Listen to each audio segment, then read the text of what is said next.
What is going on, everyone? My name is Andy. Welcome back to another FPL video. In this one, it's the Game Week 29 preview, and there's a lot to cover today. So I've gone through Liverpool being knocked out of the Champions League, what that means for Salah's minutes, as well as Trent Alexander-Arnold's injury, talking about the best captaincy for this week, Nottingham Forest midfielders, and answered a bunch of your questions as well. So let's get into it. So let's start with the big news from last night, and that is that Liverpool are out of the Champions League and Trent Alexander-Arnold has picked up an injury. The reason that Liverpool being out of the Champions League is important is because after the Carabao Cup final this weekend, they've got nothing else to play for but the Premier League. They're out of the FA Cup, out of Europe, and obviously the Carabao Cup will be finished. I had mentioned in a previous video this week that maybe, and it was only a maybe in the first place, if Liverpool had the league wrapped up and were still in the Champions League, that maybe Salah's minutes would be reduced, potentially even getting benched the odd time. That's obviously much less likely to happen now because there's nothing to rest him for. Now, already, you should have probably been keeping Salah if you could, but there's probably even more reason to do that now.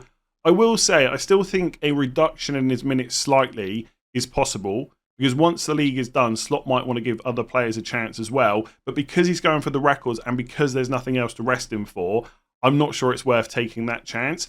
I'm also not sure it really changes that much for this week. Because if his minutes were going to get reduced, it wasn't going to be until game weeks 34, 35 anyway. So if you want to sell him to make a move for Haaland and then wildcard him back in game week 31, I still think that is viable if you take the team value loss into account. Because essentially, you're just missing him for Everton at home. You can captain Haaland that week and maybe take a risk on captaincy. But as I said the other day, you do not need to sell Salah. And for most people, if you can keep him, that is exactly what you should do. On Trent Alexander-Arnold, Slot said Konate was just tired. He also got subbed, just in case any of you have still got him in your squad. But with Trent, I'd be surprised if he played on Sunday. That's the Carabao Cup final. It's worth saying that the next league game, so game week 30 for Liverpool, is still 3 weeks away. So maybe Trent will be recovered by that time.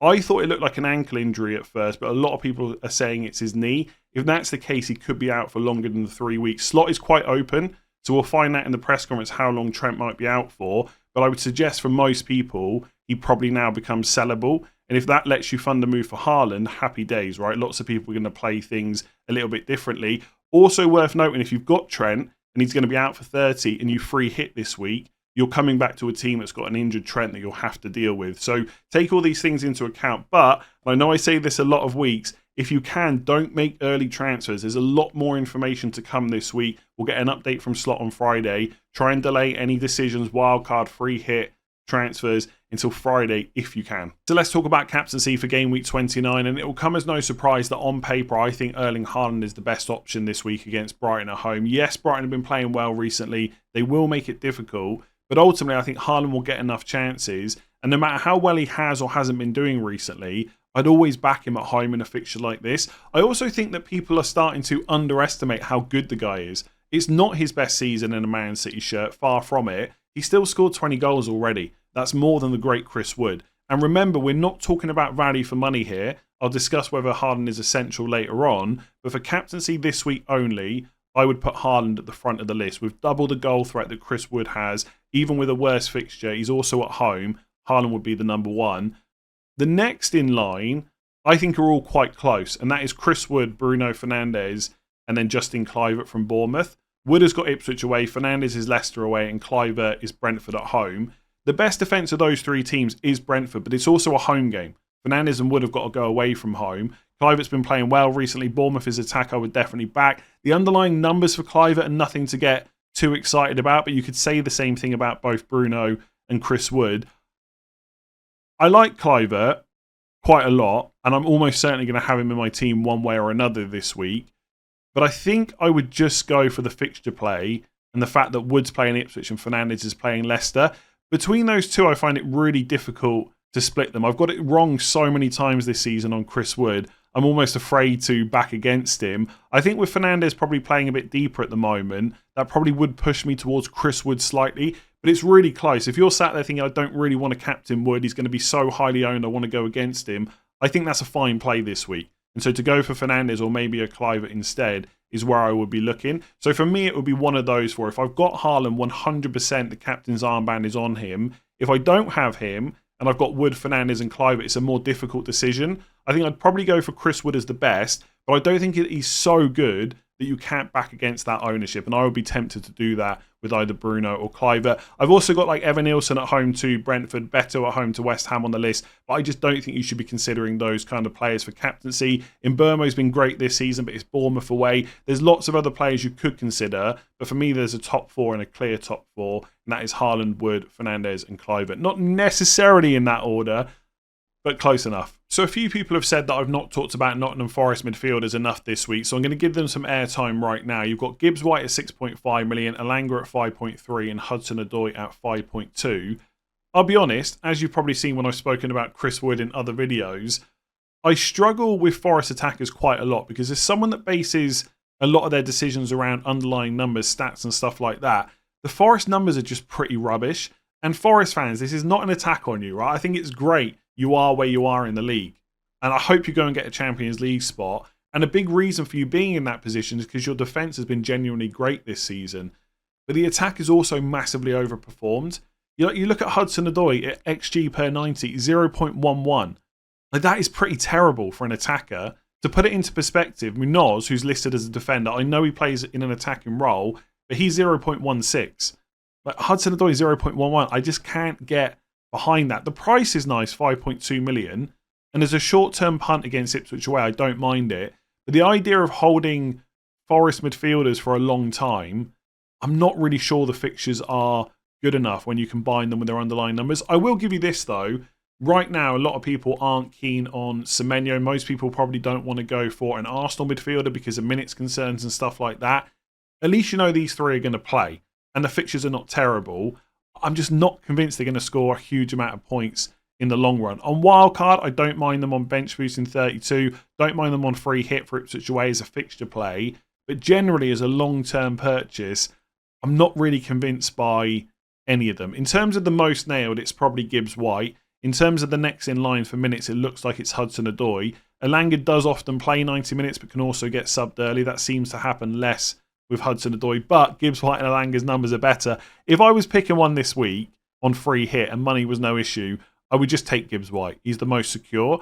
On wildcard, I quite like Elanga, but I will say as someone that's looked at wildcard 29 drafts a lot this week, he almost certainly gets sold pretty quickly most of the time to like a Crystal Palace midfielder or something like that. So again, I just don't see them as long-term picks. So I quite like the fact that Elanga has the best expected goals per 90, best expected assists, but he probably has slightly worse minutes compared to the other two. So Gibbs White on free hit, Elanga on wildcard due to price.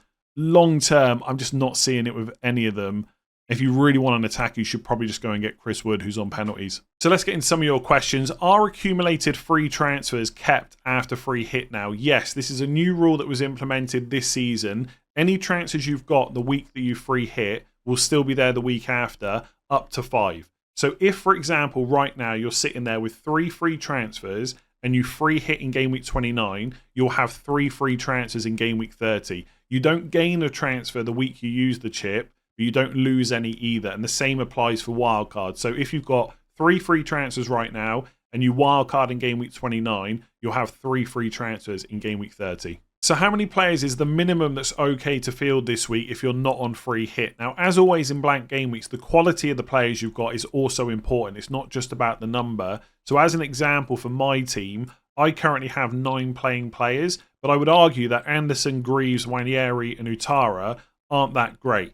If instead of those 4 players, you had 2 that blanked, but the other 2 were Kluivert and Gvardiol, you could maybe argue that actually you're in a slightly better position, even though you've got 7 playing players to my 9. So the quality of the player definitely matters.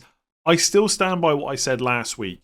I think there's enough good players this week that warrants taking hits to get out a full playing 11, especially if you want to delay the wild card until game week 31. Most players you'll buy this week are also pretty good for next week. So let's say you're taking a hit for Evan Nilsson, Brentford at home, Ipswich at home. Taking a hit for Gvardiol, Brighton at home this week, Leicester at home in game week 30. Bruno Fernandes, Leicester away, Forest away. Not bad either of those 2 games. So I think if you're stuck there and you're definitely not free hitting, and it also helps you for game week 30, I would take the hits, whether that's a -4, -8, or a -12. It gets a bit more difficult when it's a hit for a player that you know is going to get some kind of minutes. So again, going back to my team, could I justify a hit to not play Greaves against Forest, who will probably walk away with a 1-pointer at best, but could go and get a goal or something like that. Maybe not. Same with Utara, right? He is probably not going to start, but he'll almost certainly come off the bench. That's a 1-pointer. In that case, I think there's enough good attackers that I would take the hit to replace him. But that gets a bit more difficult. But if it's a blank player, I would replace them almost certainly to get someone in that's going to play. If you want to save Salah on the bench, Isak on the bench, absolutely fine. But there's not too many other players with a blank this week that are necessary to carry through unless they've got a double in game week 32. So that would be Newcastle and Palace players. So for the most part, I'm taking hits to get to 11. So would you sell Cole Palmer for a hit despite having a fixture, even if it means only having 10 players? It will be used to get Erling Haaland in. My gut feeling is, if it's going to leave you short, you shouldn't be selling players like Palmer, especially for a hit. I just can't shake that feeling. I understand why people are doing it, because they really want to get Haaland in for captaincy, and they don't want to sell Salah. And as I've said many times, don't sell Salah if you're not comfortable with it. So that makes a lot of sense. But selling Palmer, I'm not sure I can get behind it in this situation. I know he's not been value for money recently, but he could play really badly against Arsenal and just get a dodgy penalty out of nowhere and this time actually convert it. And all of a sudden he's on 8+ points. He's just that kind of player, despite not having seen it recently. So I'm not hugely against selling Palmer this week. There's lots of people out there that got multiple transfers. They can sell him, get Haaland. Doesn't affect their team. But to go in with 10, I'm just not as sure. There's something I'm going to talk about in tomorrow's team selection video, which I'll briefly mention here. 2 things that maybe I haven't thought about enough. 1, Wildcard 30 is a genuine option. Yes, there isn't a guarantee we will have the double game week schedule, but what we will have is the FA Cup quarter-final results. And so we'll be able to make much better educated guesses about what the fixtures will look like and therefore what a wildcard team would look like as well. The reason that's important is, although I think Haaland is really good this week, part of the reason that he's great is because you also get Leicester next week. But if you wildcard next week, you can just decide whether to have him on that then. And so you could just go for a different captain, maybe save yourself a hit and have 11 players. I think Haaland, as I've said, is the best captain this week. But if you've got Wood or Fernandes or Kluivert, you've got an alternative. So I'm not trying to sit on the fence, and I'm not saying it's wrong to do what you're suggesting. My gut feeling, I just cannot shake, is that it's wrong to sell someone like Palmer for a hit if it leaves you short on players. Even if that ends up being wrong, that's how I feel about it right now. So this is a good follow-on question. Is Erling Haaland essential? And the simple answer is no. As I've already mentioned in this video, there's alternatives for captaincy in game week 29. You can go for a Wood, a Fernandes or a Kluivert. There's definitely alternatives for captaincy in game week 30. You can just go for Salah against Everton at home. He's not essential from that point of view. I've also just mentioned that wildcard 30 is a possibility as well. So even if you can't get him this week, if you really needed him from next week onwards, you could just wildcard him in. The only people that I would say should really be thinking about how to get Haaland in are probably those without chips left. Because he's got Brighton at home this week, Leicester at home next week, and a very likely chance to double in game week 33. If that happens, it does mean he will blank in 34. But at that point, you can just sell him and redistribute the funds. I just think that no matter what you think of Haaland right now, if he's got a double in 33 and Salah doesn't, even if Salah's playing Leicester away, most people would prefer to captain Haaland. So I'm not saying he's essential for anyone, but on free hit, he's definitely in. On wildcard, he's probably in as well. For those that are making transfers and wildcarding in 30 or 31, definitely not needed. And for anyone making a long-term transfer, I would probably include him. But essential, not many players are. Although this season, you could probably argue Salah is. So is it worth going for a Man City midfielder for the next 2 game weeks if you can't afford Haaland? Now, there's a couple of things here. One, the Haaland part of that question shouldn't matter at all. For me, that's an entirely separate decision. If you're looking at getting Haaland, part of the reason should be captaincy this week against Brighton at home, and then captaincy as a differential against Leicester at home in game week 30 as an alternative to Salah. I would argue that if you don't have Haaland, the next in line for captaincy this week is probably not a Man City midfielder. I'd rather go for a Kluivert, Fernandes or Chris Wood over a Foden or De Bruyne or someone like that. And in game week 30, you're just going to go for Salah against Everton at home. So Haaland should not be part of the equation. In terms of a Man City midfielder in general, there is potential upside there if you can nail who's going to start both games. And if you're asking me who that is, I don't know. My guess would be Foden will play both games, but I can't guarantee that. As ever with Man City attackers, this is always the problem. You look at Foden's minutes recently, he started, what is this? He started most of the games since game week 16, but then he gets an odd benching against Spurs in game week 27. Could that happen over the next 2 game weeks? Possibly. And in the last game against Forest, he's getting subbed on 68 minutes anyway. So he's not someone that's guaranteed to play 90 every week. And to be fair, he's not played that well this season compared to what we've seen in previous seasons. So you could pay all that money for Foden, but then he might not start. I will say again, which I've mentioned in other videos, Man City are playing at 3 o'clock and there's no earlier kickoff on Saturday. We might get a team leak. The problem is, even if you get a leak that Foden is starting this game, would he definitely start the Leicester game as well? You can't guarantee that. De Bruyne is an absolute no for me. He's just not getting enough minutes. And I've seen some people say that Savinho is the one at 6.2. And he started 5 games in a row. That is great. Do you know who else started 5 games in a row recently? Marmoush. What happened to him last game week? He got benched. This is always the problem with Man City players, outside of like a Haaland for attackers. The potential upside is huge, especially when you pair it with Leicester at home. The downside is you don't know if they're going to play. And if they do start, how many minutes they will get. So, as I said, Haaland's not part of the equation. You know he's going to play. You're spending that money for captaincy mostly. I would just ignore midfielders. The only way I'd look at one is if you're on free hit or if you're going to wildcard in game week 30. And if we get a leak that Foden or Savinho or De Bruyne is starting, 1 week punt, absolutely love it. They will be super low owned. But that's about the only scenario I would take the risk with. So a couple of defender questions here. Would you bring in Gabriel or Gvardiol ahead of game week 31? So they've both got home fixtures in 29 and 30. For Gabriel, it's Chelsea at home and Fulham at home. For Gvardiol, it's Brighton at home and Leicester at home. As a combination of fixtures, you would definitely take Man City's. But Arsenal defence is superior, especially this season. So it's quite a close call. They've both got decent goal threat. Gvardiol already has 5 goals this season. I think for a 2-week punt, I would go Gvardiol and just take that Leicester fixture. Is there a chance that Gabriel outscores him, who's super high owned? Of course. But for 2 weeks only at this stage of the season, I think it's worth taking the risk. And it's not like Gvardiol was a slouch from set pieces. And it's absolutely possible for them to get a clean sheet against Leicester in particular. So I would go Gvardiol for 2 weeks. Longer term, probably Gabriel. But for now, Gvardiol. And then the second question, would you take a -4 to not play Greaves? This is one that I'm contemplating for my own team because if I don't use a chip this week, I'm going to have this same decision, I think. I'll be honest, my head is a little bit fried. I've looked at Wildcard 29 drafts so much, I'm not sure I can think about anything else. One thing worth saying with Greaves, there is the potential he just gets the odd benching or he's just not in the squad at all because sometimes they set up with no defenders on the bench. He has started 6 games in a row, so presumably that will continue. There is maybe a small risk there. I think right now, the way I'm thinking about it is like this.